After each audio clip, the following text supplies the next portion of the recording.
directors. We then need to actually bring them together and get them to work effectively.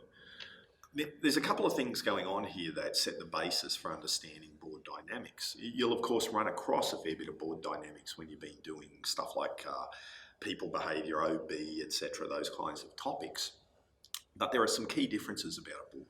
Okay, so one of the key differences that you'll find is that under the legislative environment, there's at least no formal power differences between board members. In any other kind of organisational group, no matter how it really operates, you'll tend to find that there is someone who is the boss, or that you report to a boss. So there's actually a hierarchical structure. That's really important when you think about how you make decisions and how you resolve deadlocks. Right? At the end of the day, there's someone who can actually make that decision. So without that hierarchy, it means that boards operate quite differently and that they tend to operate by a consensus mode. So the second thing that you'll tend to find is the first thing that we know about teams is you need to be able to appoint and remove good people, right? If you want a good performance, or the right people, whatever good means. And the appointment and removal in terms of a board of directors is actually governed by the Constitution. And you may have not much control over who you get, and once you have someone on the board, it's very difficult to remove them. Right? You can't just sack them. So that's why boards become very difficult, become very circumspect about who they appoint, and will tend to only appoint people who they know or who they believe they can trust. The third thing about a board where it differs is that often the goals, other than kind of motherhood goals, aren't terribly clear. That's what the board is there to work out. The first rule of getting an effective team is to be very clear about what you want that team to do. Okay, so, and we know from our discussions, say on ethics, that board members may differ on how they go about doing these things, or what even they should be trying to do. Yes, we may agree that we're here to make money for shareholders if you're a for-profit, but how you do that, what the limits of that are, you can get variation. So often we have this lack of goal clarity is one of those key points. And finally, we have all these kind of problems in terms of the board members being part-time. So non-executive directors tend to be part-time. What does that mean? Well, they have less knowledge than managers. They don't see each other very often, so they're less likely to develop norms. And probably their motivation or their interest in the organisation is quite different to managers. You know, there are positives, it brings that objectivity and independence, but there are these particular challenges as well. So I think it's just really useful to know that for a number of legal or hard reasons, and for a number of psychosocial reasons, there are big differences between a board and how it operates and most traditional groups in organisations. That leads to some changes in the dynamics. So while there are the same kinds of human behaviour processes, they kind of look a bit different in boards, or you might see them more or less likely because of the way that boards are structured.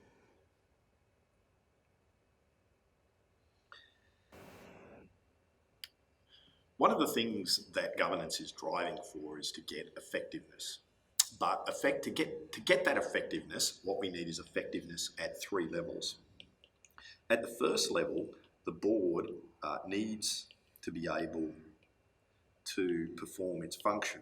Right? So that assumes that you've defined what it should be doing. It has to be fit for purpose.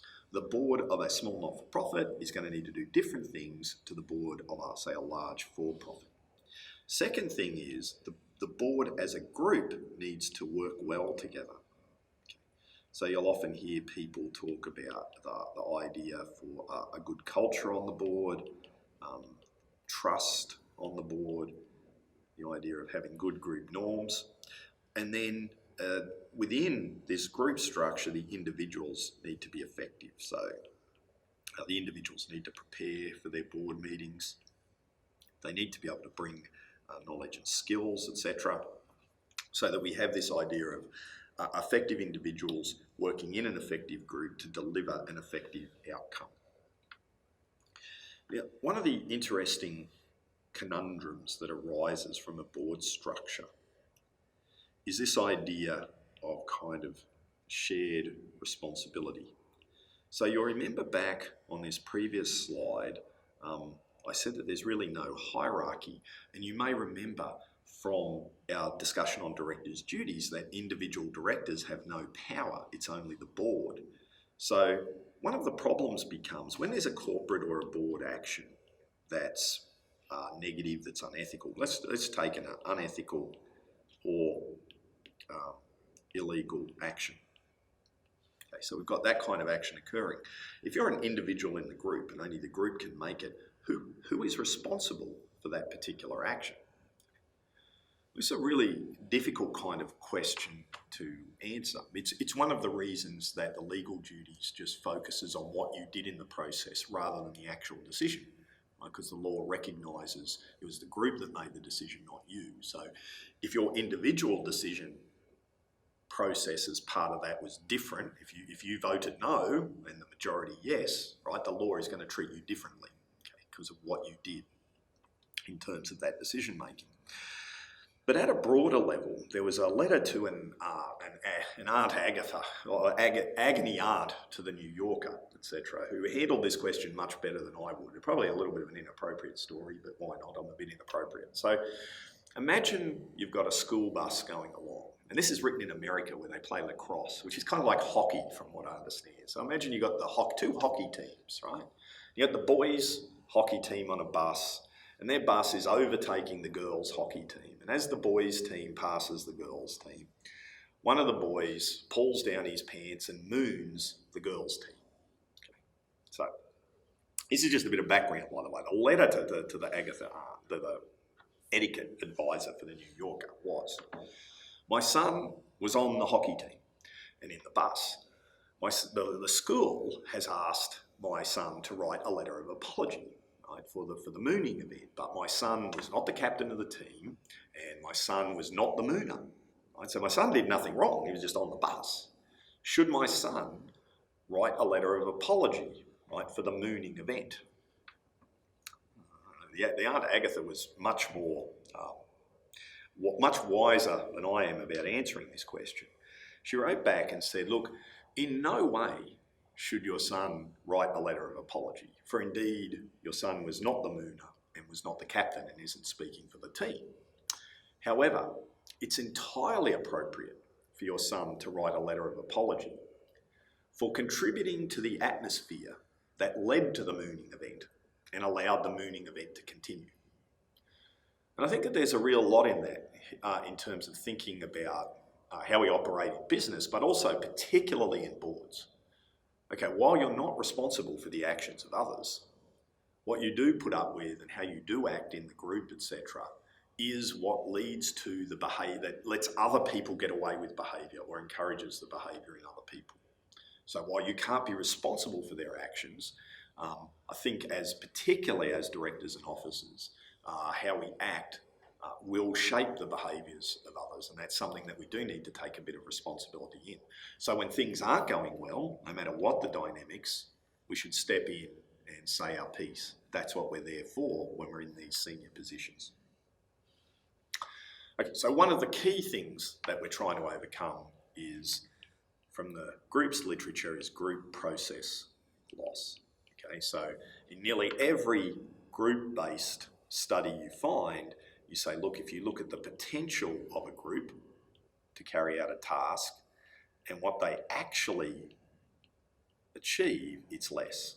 Okay, so it's still more than what an individual would achieve, but it's less than what the potential could. Why? Because of this thing called group process loss. So what we're trying to do is to minimise that in a governance setting.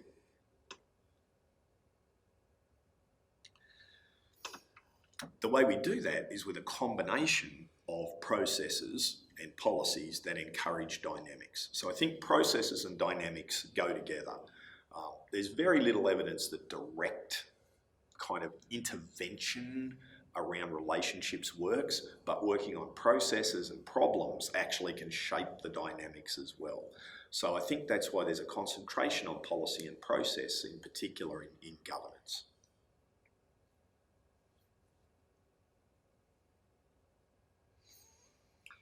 So there's a great article that we have in our reading list from Finkelstein and Mooney from the early 2000s, which looked at this key area of governance. And you can see here that what we're trying to do is to get people to agreeably disagree. Okay. Now, I want to be really clear. You have to agree on the core purpose and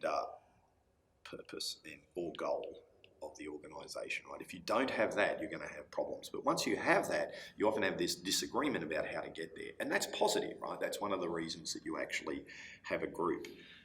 So we need to also have an appropriate line between managing and direction, and that we take decisions properly.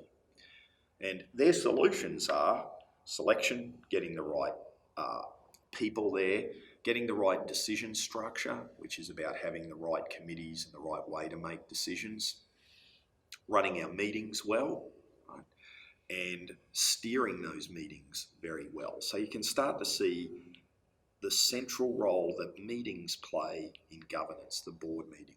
Why? Because we need that consensus-based approach, which can only happen in that meeting arena. Right? That's the place where you get agreement. Okay, there are flying minutes, but they're not used that often. Of course, people are going to have discussions before the meeting, but the key decision takes place at the meeting, and that's where differences, etc., should be being hashed out and reviewed. To encourage this kind of positive approach in the meeting, I'll leave you to read the Sonnenfeld article. I've summarised it here about what we're trying to encourage in terms of the climate. So we've got those kind of structures and composition elements from Finkelstein and Mooney, and we need to add in the kind of culture and climate that we're building from the Sonnenfeld article. So we can see here we want, of course, trust and candour, open dissent, right? That Finkelstein and Mooney were just using conflict rather than talk about dissent. This is one way that we overcome this fluid portfolio of roles, is one way that we can overcome social loafing, or if you're an economist, free riding, right, that people don't read their papers or don't do any work. Well, you give them individualised responsibility, which brings in this individual level accountability. The main way that Sonnenfeld sees we get this individual accountability is actually through group norms. Right? It becomes unacceptable not to have done the work in terms of this board, and people will talk to each other about that. That's why it's so important to remember that hockey example with the buses. Right? If no one pulls anyone up, if someone doesn't prepare for a meeting, no one says, hey, you weren't prepared for this meeting, then you can do it in a nice way, right? Then people get away with it, then it becomes an unacceptable norm, and you don't have this individual accountability. So that's why the individual's behaviour, your behaviour, matters in group environments. And of course, getting some form of feedback about your performance is an important element of performing effectively.